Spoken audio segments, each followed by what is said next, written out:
Hey everyone, welcome back to this channel. In our last couple of videos, we studied about some basic concepts of Python like variables, identifier, we studied about basic data types, about operators, and also about if else. Now, in this video, I have planned to do some question answers so that we can revise those concepts and our concepts get completely clear. Okay. Now let's discuss the questions. First question is what is say parameter in Python? Say parameter in print function in Python. Okay. Now tell me if I want to print. First let's take a string data science. Then suppose an integer. Then a float. Then a boolean value. Now if I run, what will happen? It will be printed. You can print a string, an integer, a float, a boolean, any kind of data types in a single print function. Now tell me why there is a space between data science 30, 30.5 and true. Why? Because in print function there is a shape parameter and by default the shape parameter is set to a space character. What does it mean? Means each value passed to a print function is separated by a space. Now we can customize this. How? If I give say equals to suppose comma, then what do you think it will give? Now each value will be separated by a comma. See, clear? Now if I give backslash, now see, simple. So shape is a parameter which is by default set to a space, but if you want you can customize as per your convenience. Clear? Now what is end parameter? End parameter is also in print function.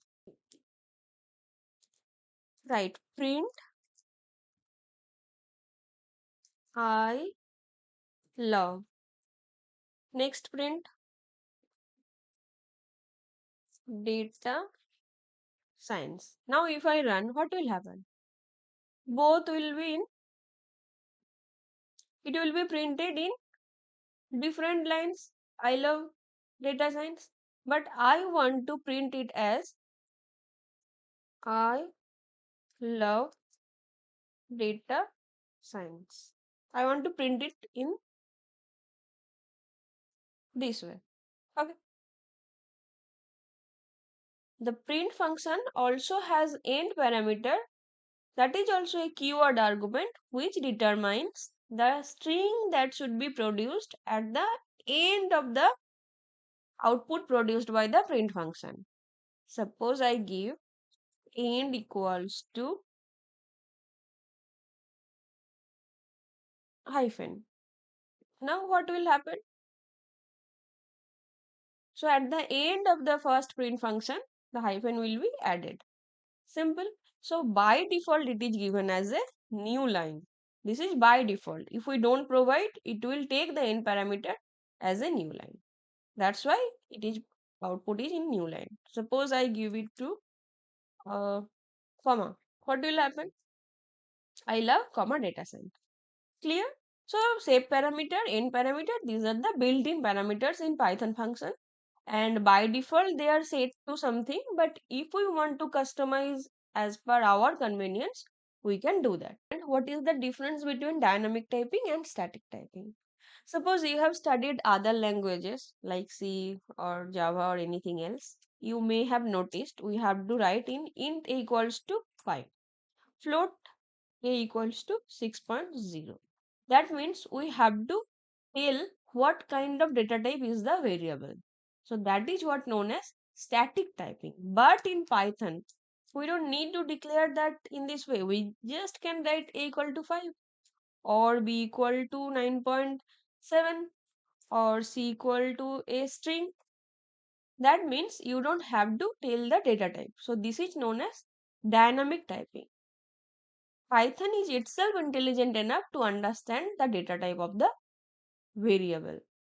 So our next question is, what is dynamic binding?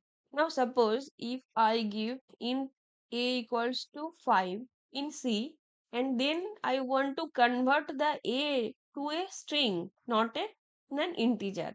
Can we do that? No, we can't. There are no options. Once you declare it as an integer, it will remain as an integer variable. But Python is not like that. Here you can write a equals to 5. Later on you can write a equals to Python. Now I have to delete this one. Suppose I give print a. Here also I give print a. Now let's see what happens. This will work. First it will be printed as an integer. Next it will be printed as a string. But it is not possible in other languages which doesn't support dynamic binding. This is what is known as dynamic binding. Simple word I can say that any data type can be converted to other data type. This is the beauty of Python. Okay. Now what are the data types? If you have seen other videos, we have already discussed about simple data types like int. Int means 5, 6, 10, any integer full value number. Float means 6.5, 7.5, 9.5 with precision. Decimal number also we can say. Number 3, string. String means Python, Java, anything, character, whatever we write. Number 4 is Boolean. What is Boolean? True, false, 0 or 1. Number 5 is complex number like 3 plus 4j. Number 6, list. We have not studied about these things. We will study in details. What is list? For to declare a list, you have to do, suppose a equals to 3, 4, 6, 7, collection of elements, and it is given in third brackets.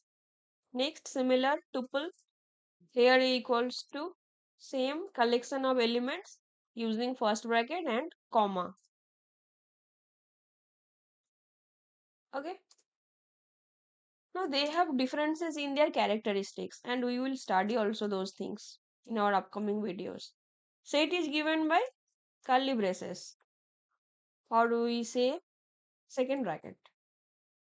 Next is dictionary. Dictionary is a key value pair. Just like as we use in dictionary, we see a word and we try to find the meaning in other languages. Similar kind of things is dictionary. Here we can write, suppose, name,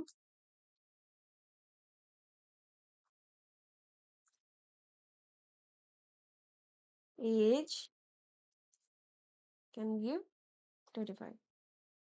So this is known as dictionary. Okay, make it mark down, otherwise it will show an error. We will study about other data types like list, tuple, set, dictionary in details later on. Fine. Next question. How to allocate a single value to many variables? Suppose I have A, B, C, D, E, 5 variables. Now what I want to allocate all of them as 5. So I can do one thing. Like I can write A equal to 5, B equal to 5, C equal to 5, D equal to 5, E equal to 5. Now if I want to print them, I have to print A, I have to print B, or I can print in single line also. Like I can print C, D, E. Now if I want to print, I can.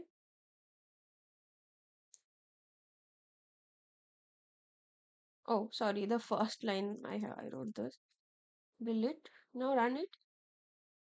Clear. So I can do this. But I can declare all these variable in a single line. A equals to B equals to C equals to D equals to E equals to 5. Clear? So you don't need to allocate the values separately. You can do it in a single line also. Next, what is a comment or docstring?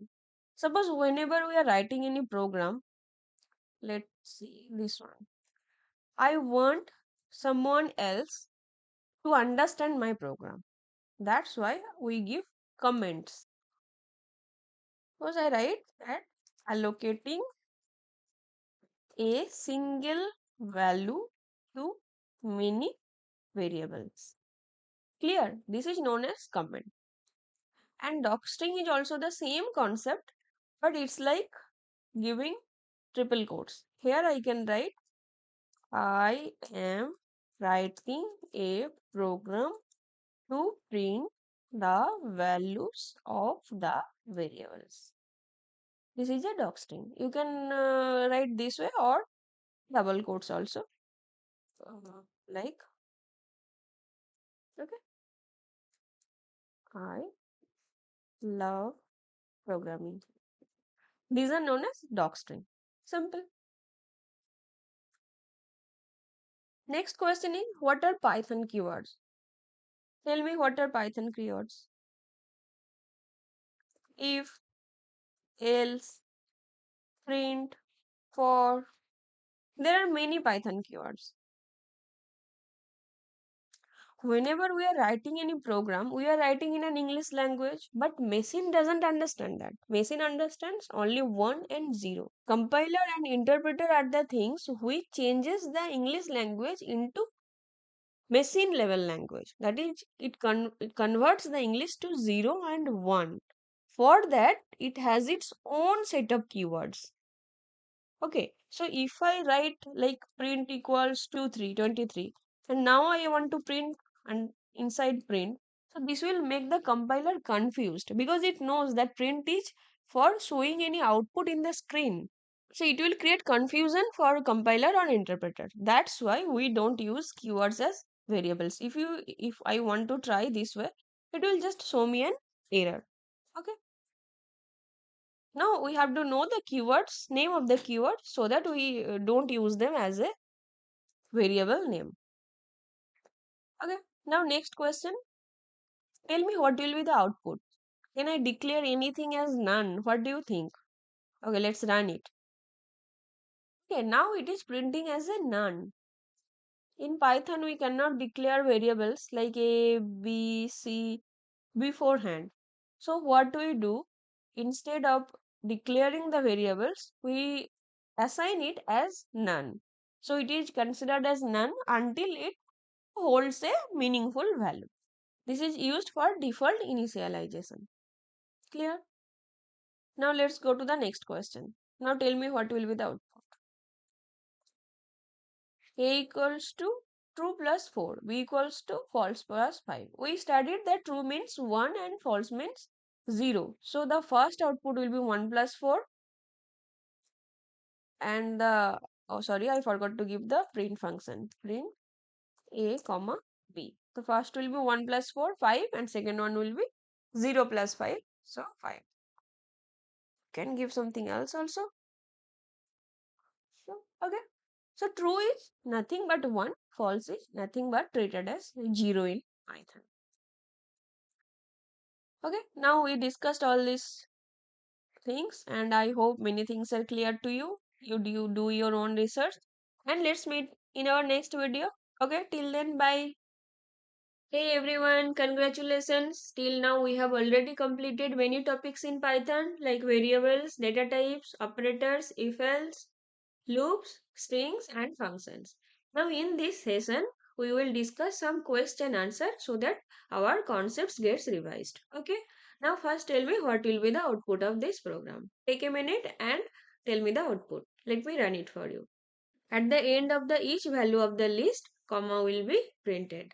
Now if I give backslash, what will happen? 2 slash 4 slash 6 slash 7 slash.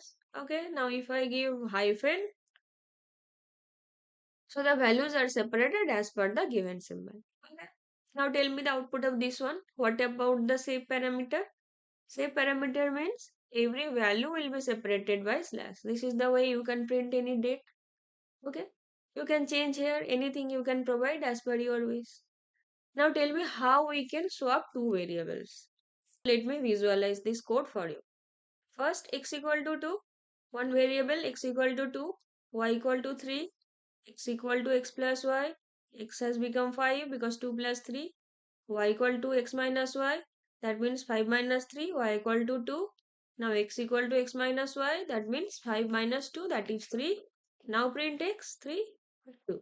See, before x was equal to 2 and y was equal to 3, now they have swapped. But in Python, in a single line, we can swap the two variables.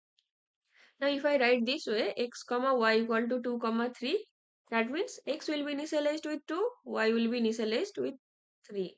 Now this line means the value of x will be transferred to y, the value of y will be transferred to x. So the values of these two variables will be swapped. Now if I run it, x will be 3, y will be 2.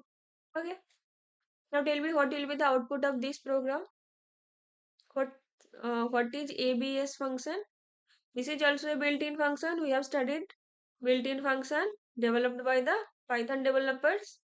Now if I run it, it will give us the magnitude of the numbers. It doesn't depend on the sign. See, there is no positive or negative symbol, only the magnitude is given. Now let's do this one. What will be the output? Take a pause and solve it. What will happen? First, I have taken a my string hello world.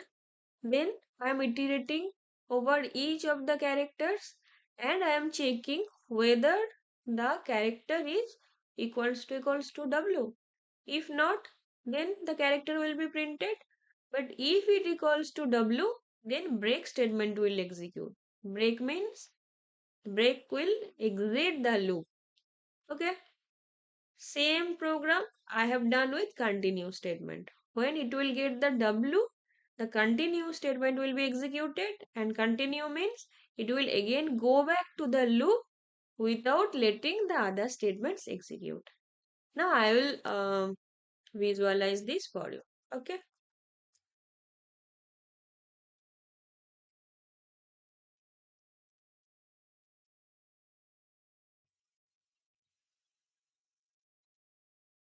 Now my string equal to hello world. For char in my string, age, first age will be taken. If char equal to W, not satisfied, it will be printed. Same, now it is E, not satisfied, printed. L, not satisfied, printed. L, printed. O, printed. Space, printed. Now W, now if condition satisfies, what will happen?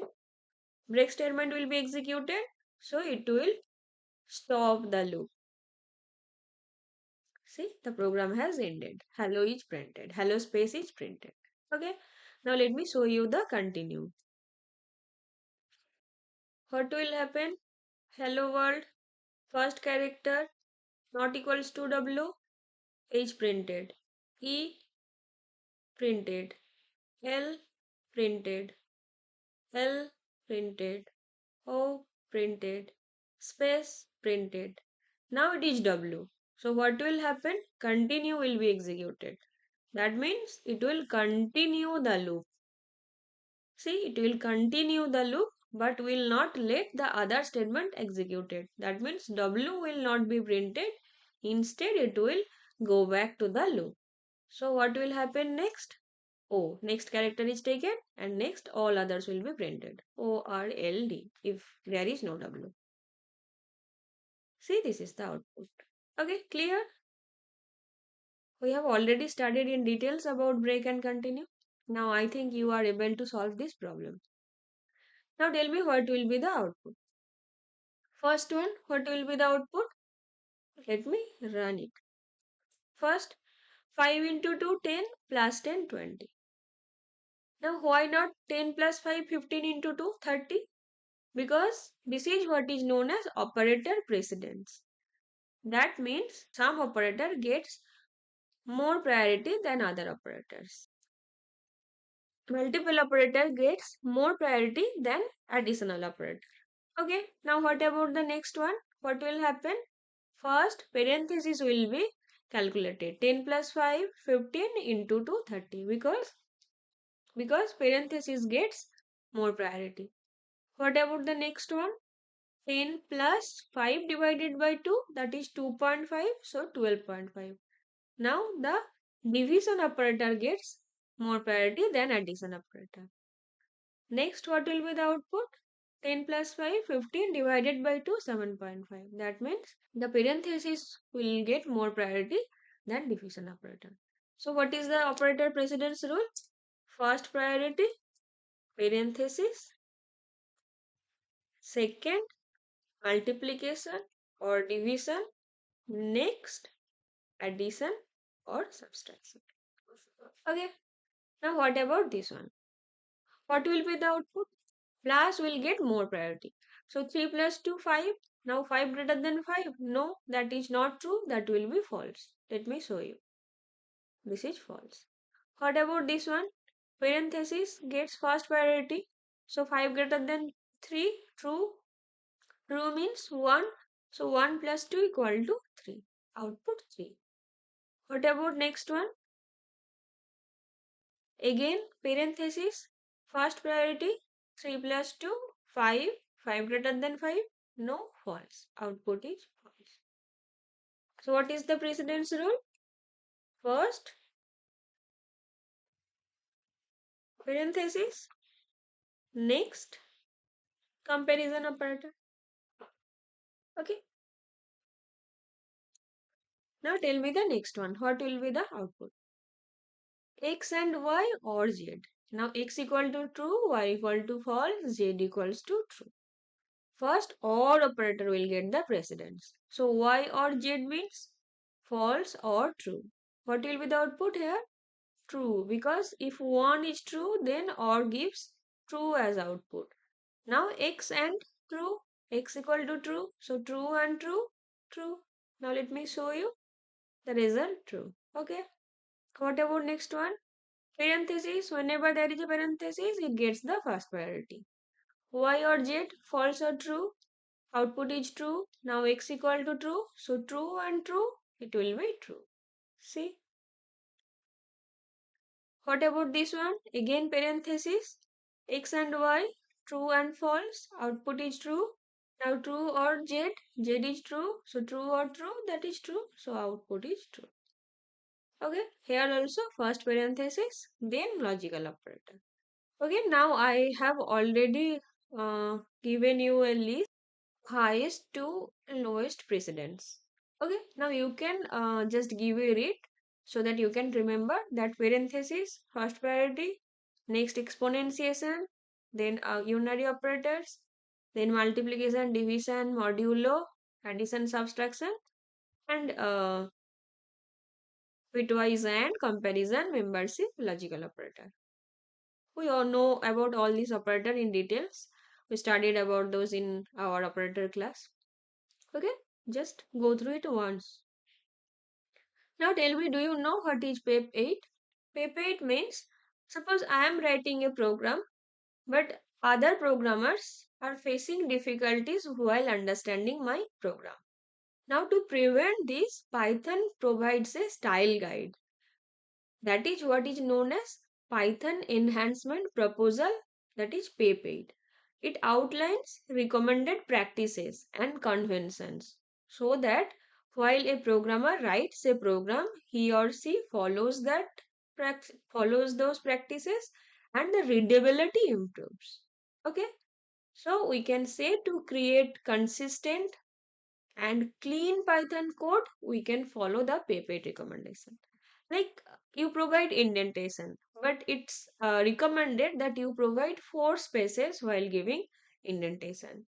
Or while you are writing a variable name, you may capitalize the first word. Like these are the small things that improves the readability. So Python has given a complete guidelines on that so that the Python community follows this and the readability improves. If you want to read about the Python guide, style guide, they have given in details manner. You can read it from here. what about tab spaces, what about maximum line length. So if you can follow this, it will be good for other programmers to understand your programming. Okay, okay. Now this was a short video just to revise our concepts, whatever we have studied so far. Okay, bye, happy learning. Hey everyone, in this session we will solve some multiple choice questions from different data types of Python. List, tuple, set, dictionary. Okay, now first tell me what will be the output of this one. This is a tuple and I am trying to append something at the end of the tuple. Append function you remember. So what will be the output? The number will be added? No, it will show an error. Why? You remember tuple is immutable. If it is a list, then the number will be added. Clear? What if it is a set? Append function works on set. Do you remember? No, it doesn't work. Set object doesn't have any attribute called append. Okay. Next question. What is the main difference between a list and a tuple? We have studied this kind of 1,000 times. Lists are mutable. That means it can be appended, deleted, modified. Tuples are immutable. So the first option is correct. Second, which of the following data types is unordered and does not allow duplicate? Easy question. List is ordered because we can access by index. Tuple, same. Set is unordered. Set does not follow any indexing and set does not allow duplicates. Each element is considered once in a set. Okay. Now, how do you access elements in a dictionary? By referring to the key, we can access the values. Next, which data type in Python is defined by a collection of key value pairs? Dictionary. Dictionary has key value pairs.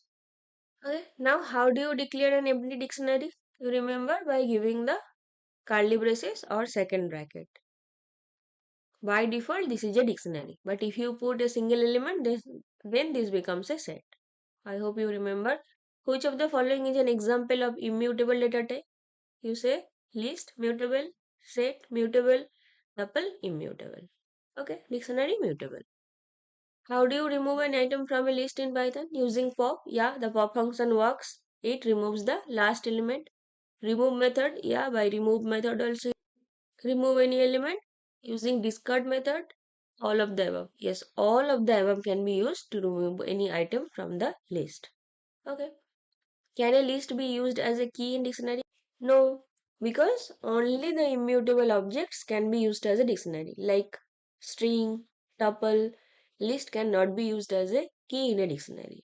Now, which method would you use to check if a key exists in a dictionary? By using the in, that is the membership operator, we can check whether any key exists in a dictionary or not. Okay. Next question. Which of the following methods can be used to add elements to a set in Python? The add function. Append does not work. We have just checked it. Insert, extend, these are all for list. But add function works on a set. Okay, next question. This is a tuple 1, 2, 3. And in the first position, I am trying to insert 4. This is 0th position. This is first. This is second. So what do you think? What will be the output? 1, 4, 3. 2 will be replaced by 4. 1, 2, 4. 1, 2, 3, 4 or error. You can say this will generate an error because tuple is immutable. You cannot add anything to the tuple. Okay. Now, how do you create a copy of a list named mylist in Python? How to create a copy? You can copy by using copy function.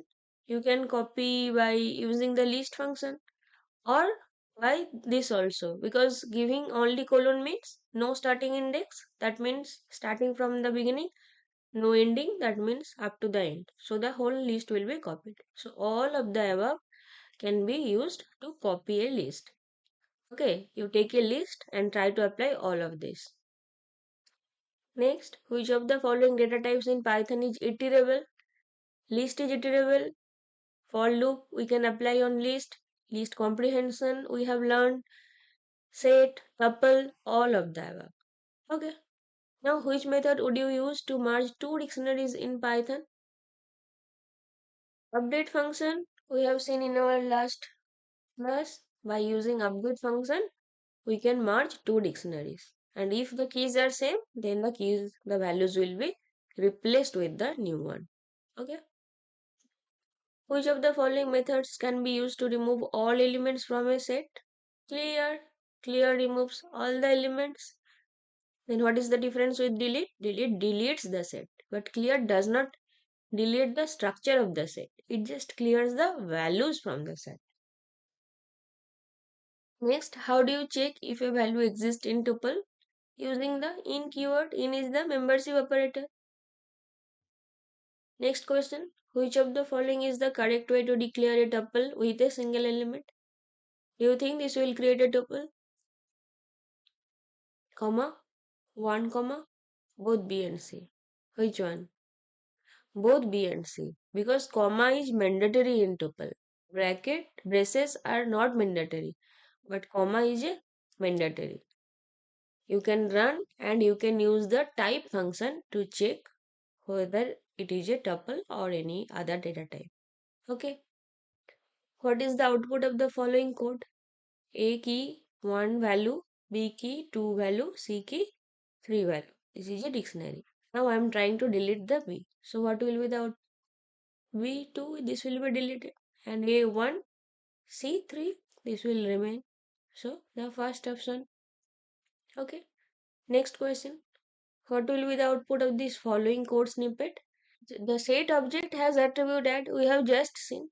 But when we add in this way and we try to print the new set, then it will print none because it does not return any new set. But if I try to print the my set, then it will be printed. Okay, let me show you. If I run it, then this will show us none because it adds the value but it doesn't return anything. That's why new set is none. But if I try to print my set, then the output will be 1, 2, 3, 4. Clear? So don't get confused that why new set is returning none because my add function returns nothing. Okay. Now next question. My list, reversed list. Starting step, ending step and -1. That means it will start from the right side of the list and it will go till the end. So the list will be reversed. Okay. So the output will be 5, 4, 3, 2, 4. Now the next question is what will be the output of the following code? Dictionary mydict.keys, that means keys are taken, A, B, C are stored in keys. Now I am trying to print mydict D4. That means 4 will be added to the end of the dictionary. D4. Now if I try to print the keys, what will be the output? It will take A, B, C, D. Okay. So B will be the answer. Next question. My set 1, 2, 3, 3, 4, 5 different set. Now I am taking the intersection. Intersection you remember? Intersection means only those values which are existing in both of the set. That means the output will be 3 because 3 is in first set as well as in the second set. So output will be B. Okay. Next pop item. Pop item removes the last element from the dictionary. But pop function with the value deletes the given value from the dictionary. Now what will be the output of this one? This one is a tricky question. So think 1, 2, 3, 4. This is a tuple but inside the tuple 3, 4 is a list. Now I am trying to append something in the tuple. So can I add anything in the tuple? No, but here I am trying to add in the second position. This is in 0th position, this is in first position and the list is in the second position. And in the second position I am trying to append. Second position is a list, but in a list I can append. Append function works on a list. So in the list 3, 4, 5 will be appended. Okay. Next question.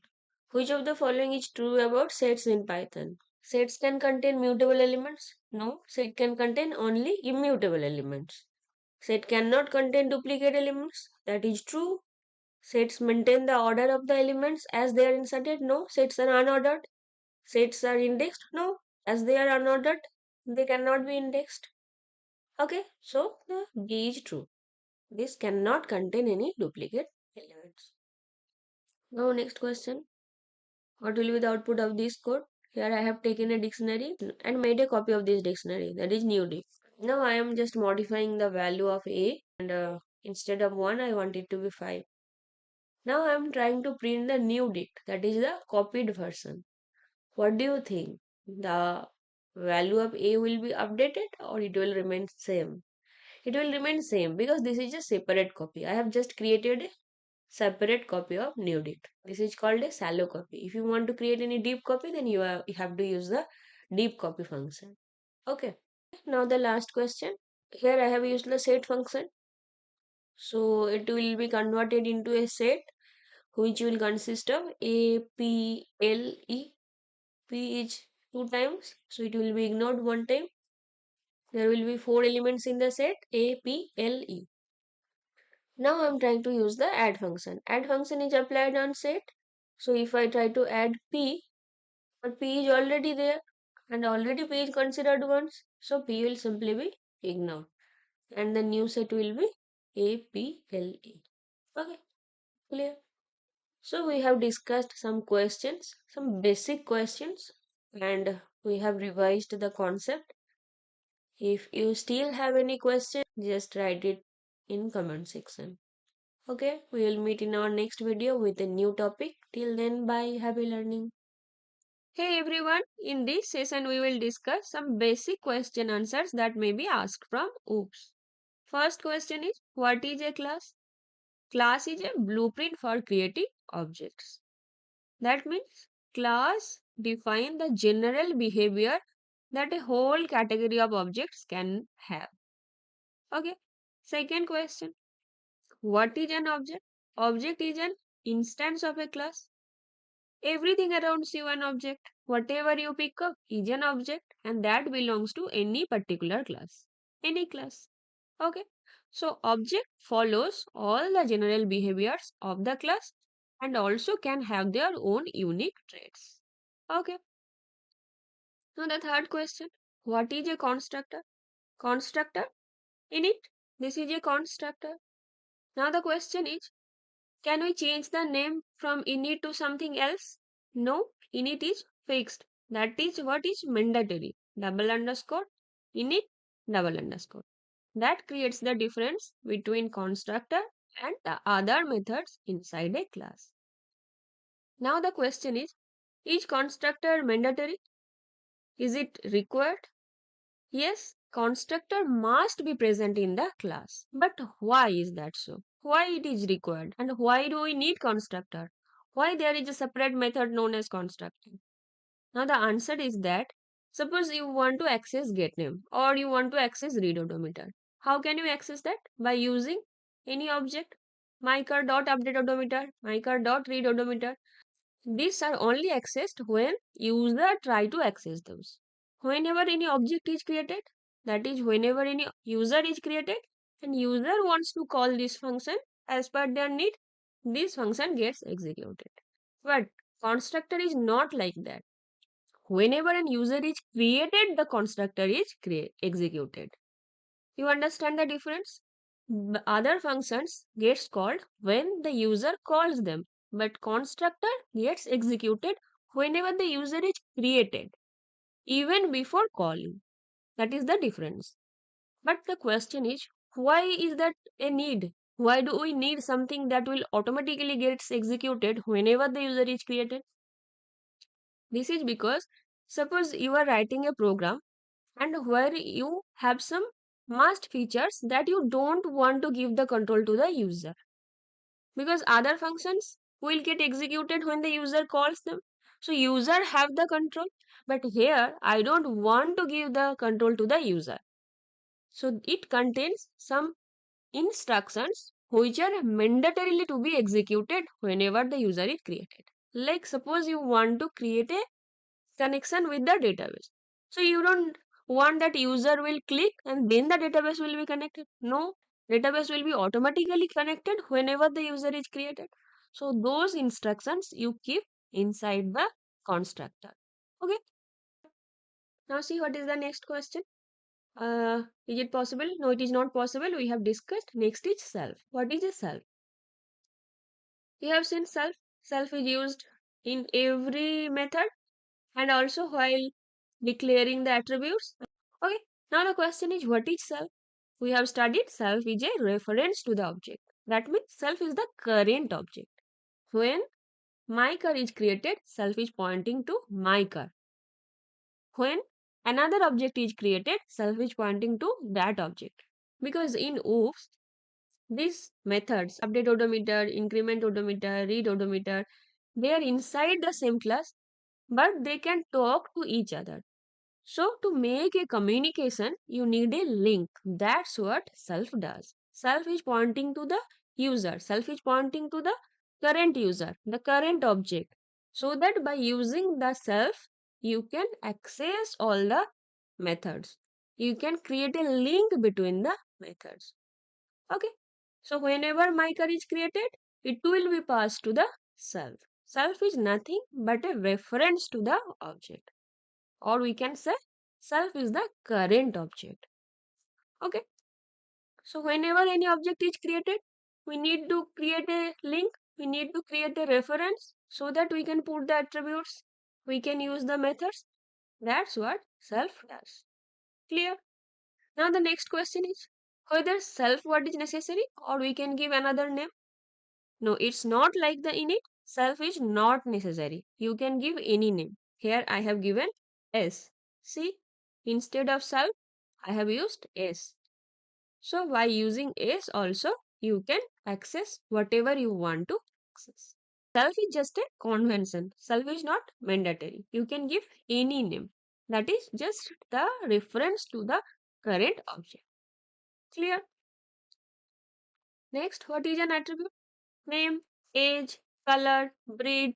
These are all attributes. What is a method? When you are doing any behavior, acting, sitting, dancing, walking, driving, these are some process. These are known as method. These are known as functions. These are known as behaviors. Okay. Now, what is the difference between function and method?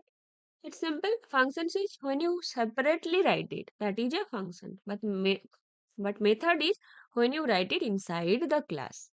So functions written inside the class become methods. Okay. So that's why it's better to call them methods. But one more difference is how they are called. Suppose functions. Here I have created a list L1234. When I want the length of the list, I write len of L. So it will give me the length of the list. But I want to append something to the list. Then I write L dot append 5. So len is also a function. Append is also a function. Then why are we calling in separate way? This is because len is a particular function. A len can be applied on string, set, dictionary, tuple, on anything. So len is a separate function. But what is append? Append is a method. Method of which? Method must belong to a class.